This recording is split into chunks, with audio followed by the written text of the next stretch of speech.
What is good, Ninja? OG over here from Player Essence, and welcome to another Nintendo Switch and gaming news video. Today, we have some great information for you guys, like always, so let's go ahead and get right into it. So, Hyrule Warriors Definitive Edition, we've got some more screenshots of this remaster in action, and remember guys, this game is packed full of content. Let's go over the description first, and of course you guys will be seeing the new screenshots of this remastered port of the Wii U version. So a new ultimate version of the exhilarating action game set in the Zelda universe will include every map and mission, plus all 29 playable characters from both the Wii U and Nintendo 3DS versions of the game, along with all the previous paid downloadable content.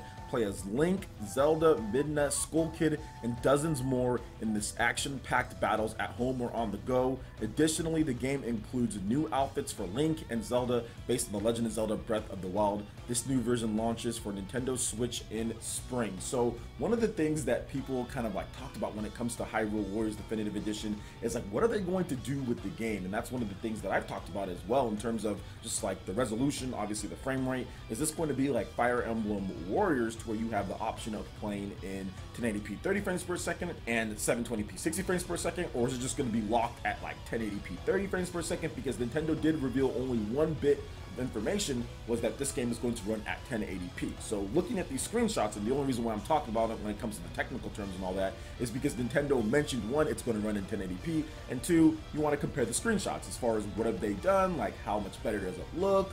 Like, if you have the Wii U and 3DS version, is this one worth getting? And there's been info out there that somebody that has added up all of the paid downloadable content plus the games and how much you'd pay, and it's like more than $150 for everything. So if you look at it that way, and this is probably going to be $50 to $60 somewhere in that price range, I wouldn't be surprised if this was a full $60, considering that Mario Kart 8 Deluxe was $60. So I'm just going to go ahead and say it's $60. So if you look at it that way, then definitely, like, this is good. Like, this is a good value. But then of course there's always people out there that say like, hey, well, I already bought the game, but you don't have to buy this game. If you've already bought it on the Wii U and you're satisfied with what the Wii U offers, then there's no reason to really pick up this game right here. But I feel that with so many people who didn't play this game because the Wii U just wasn't as successful, I think it's going to do really well, and it's very smart that Nintendo brought this game over, especially with everything, because sometimes developers don't bring over everything with their games. Sometimes you'll have a game and they'll bring over some of the DLC or some of the stuff, but then they'll still have paid DLC on top of that, or bring over other DLC. Dragon Ball Xenoverse 2 is a perfect example of this,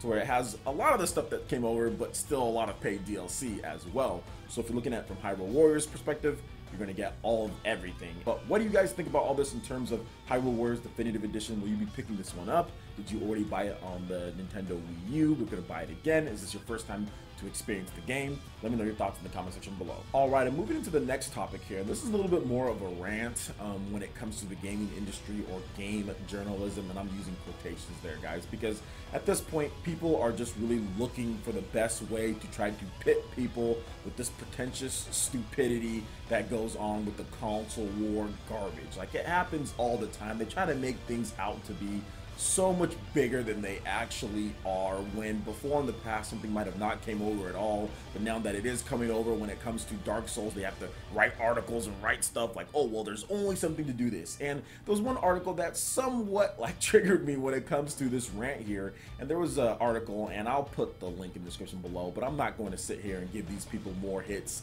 that I already gave them on Twitter, so I'll put a link to the actual post that I made on Twitter. So if you guys want to read more about the article, you can. But there was an article talking about the only reason, that there's only one reason to buy Dark Souls on the Nintendo Switch. And this is the type of lazy clickbait journalism, you know, if you're not even gonna call it that. It's just lazy article write-ups, okay, that just basically make me say, really, are people really going to go to this length to talk about things or to attract hits when it comes to it? Because listen. There are multiple reasons to buy Dark Souls on the Nintendo Switch. There's not only one reason, and I'm not trying to say from their perspective, they might only think. No, I am saying factually, there are multiple reasons to buy a game on a system, okay? And that's every system. There are multiple reasons to buy Dark Souls on the Xbox One. There are multiple reasons to buy Dark Souls Remastered. We're talking about Dark Souls Remastered. There are multiple reasons to buy Dark Souls Remastered on the PS4. There are multiple reasons to buy Dark Souls Remastered on the PC.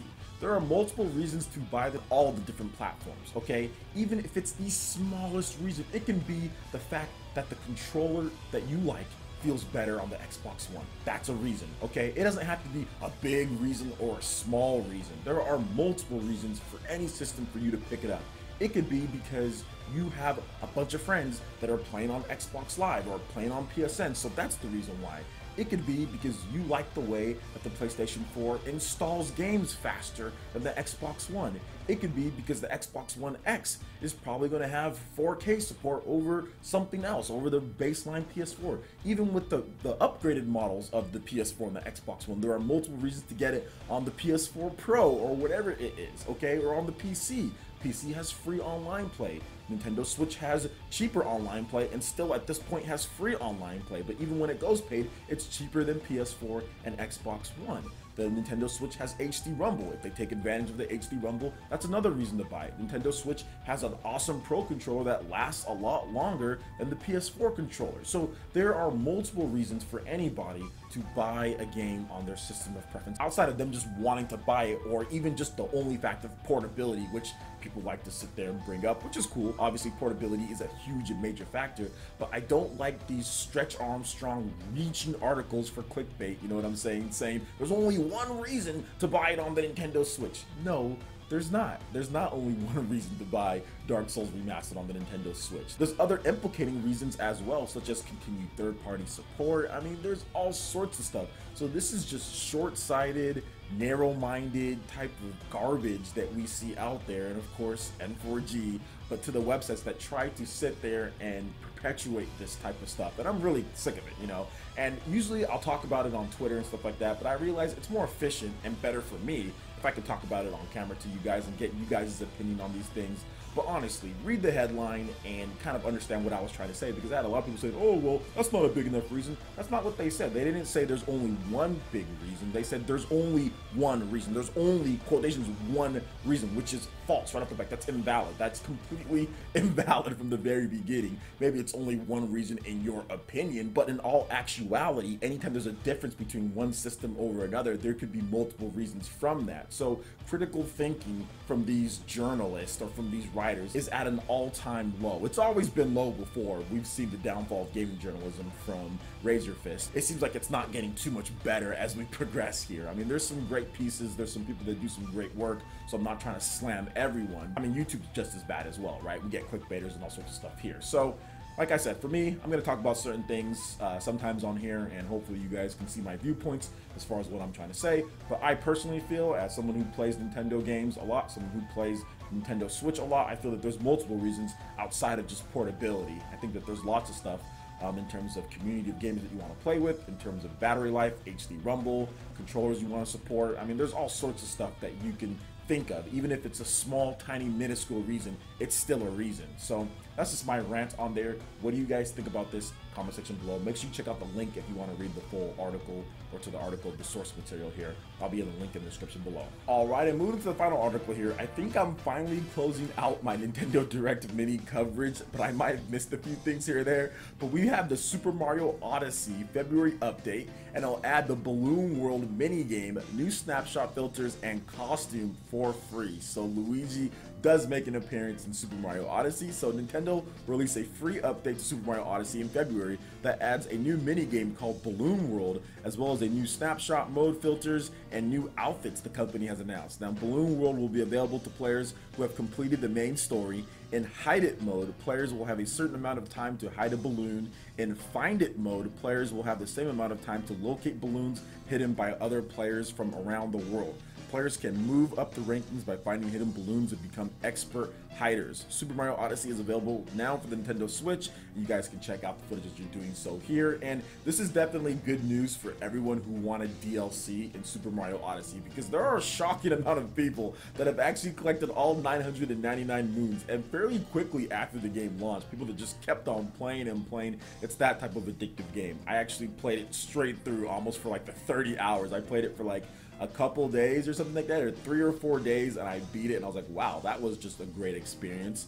And they're bringing more content over to it. So I'm thinking with this DLC update, this is brand new game modes, they're probably going to add a couple new kingdoms or worlds with DLC in like a DLC pack for like $9.99, or even like a $20 deal like The Legend of Zelda Breath of the Wild, where you get multiple things in waves. So I'm thinking that they're going to do something like that just because they have the system built in for it. I know with the Wii, with Super Mario Galaxy 1 and Super Mario Galaxy 2, the system as far as the structure to put DLC wasn't necessarily in place, so they just made a new game. And I still think that there could be a Super Mario Odyssey 2, but I think that they would go much bigger than just DLC. So I'm thinking that it's going to basically have DLC packs or waves, some of it free, some of it paid, going forward with Super Mario Odyssey, because this game is still selling like hotcakes. Like, it's still doing very well every single week, with no signs of slowing down relative to the season that it's in. So of course sales obviously slow down after the holidays, but it's still going to sell really well in January, February, and probably throughout the year, as long as they're supporting it. And heck, even if they stop supporting it, people are going to keep on buying Super Mario Odyssey. It's that good of a Mario game. People have been waiting for this style, so I do feel that there's going to be DLC down the road, and paid and free, but we'll have to just wait. That's a speculation on my end, but this DLC is free. It's a brand new update coming February, to where you can play online, kind of pseudo online, against other people out there in the hide and seek mini game, or find it and all that. And I think that would probably be next, like being able to play hide and seek with actual 2 people on there online. I think that would be pretty cool too. So what do you guys think about Super Mario Odyssey's February update, adding in this free content? You guys gonna be trying this one out? Let me know your thoughts in the comment section below. All right, Ninja, that wraps it up for this video here. Go ahead and check out the links in the description below. We've got Facebook, we've got Twitter. Go ahead and give us a like and a follow on our social media. Really helps us spread the content of Player Essence across the interwebs, in addition to YouTube. Also, make sure you check out our Patreon and YouTube live gaming page. Consider supporting Player Essence. When you do so, it gets you access to all sorts of cool benefits, perks, rewards, and emotes via YouTube sponsorship. But check out the link in the description below and consider supporting Player Essence right here on YouTube. Hit that like button if you did like this video. Lets me know you guys want more content like this going forward in the future. And subscribe to Player Essence for the latest RPG, Japanese, and Nintendo gaming news. Thank you so much for watching, and we'll catch you for the next video. Peace.